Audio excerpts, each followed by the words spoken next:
Hi everyone, Dave from Calvary Church Ballina here. Thank you for joining me for our latest reflection, chapter 21 of Gentle and Lowly.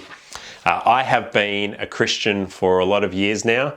I can't pinpoint the exact time I became a Christian because, I grew up always going to church with my family, and I grew up believing in God, being taught the truths of the Bible. But I guess sometime when I was about 15 or so, I recognized that just believing in God as true, as a piece of information, as something that's a fact, wasn't enough. I needed to know Him and know His Son, Jesus. As a 15 or 16-year-old, I recognized that I was a sinner and I needed forgiveness, and that forgiveness was through Christ alone.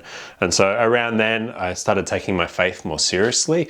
And then a few years later, I got baptized just as a way of showing that my life was in Him. That's where my hope and my forgiveness came, through the death and resurrection of Jesus. So I can't pinpoint exactly when it was, but I guess I've been a Christian for something like 25 years now.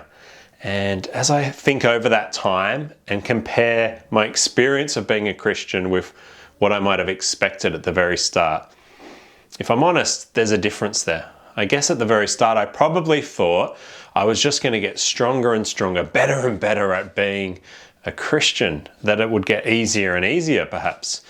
But that's not been what it's felt like. The longer I've gone on as a Christian, rather than feeling better and better at it, I feel like my sin is more obvious to me. I guess that's not a surprise, that as we stop comparing ourselves with the world and the people around us, and the more we get to know what God is like, the more we get to know the heart of God and His beauty and perfection, the more obvious it is how far short I am. I am so far short of that. And so as I get to chapter 21 of Gentle and Lowly, these are words that really hit me. I hope as we've been going through this book, it hasn't just felt like I'm reading this to pass information on to you, because that's certainly not been the case. As I've read it, this has really encouraged me and at times challenged me and helped me. And chapter 21, these opening words here, really did hit me. It says this: perhaps as believers today, we know God loves us. We really believe that. But if we were to more closely examine how we actually relate to the Father moment by moment, which reveals our actual theology, whatever we say we believe on paper, many of us tend to believe that God's love for us is infected with disappointment. He loves us, but it's a flustered love. We see Him looking down on us with affection, but slightly raised eyebrows. How are they still falling short so much after all I have done for them? We picture Him wondering. And that is true of something that I struggle with. I constantly feel that God looks at my sinfulness and my failings, and He must surely just raise His eyebrows and want to distance Himself from me. He must surely look at me with love, yes, but a look of disappointment, with raised eyebrows as He looks at me. And thinking like that, what it often serves to do is it pushes God away. It pushes me away from God. It makes me feel all the more distant from Him. Well, chapter 21 has been such a good reminder. It won't suddenly fix those thoughts. I think I'm still going to struggle with guilt, to be honest. But here, as the author points us to Romans chapter 5, verses 6 to 11, I'm given the remedy. I need to remember what is true. Whatever my feelings say, I need to bring myself back to what God says in His Word. And so let me encourage you, I'm going to put the link to Romans chapter 5, verse 6 to 11, or if you've got a Bible, open it to Romans chapter 5, verses 6 to 11, and read over what God says Himself there.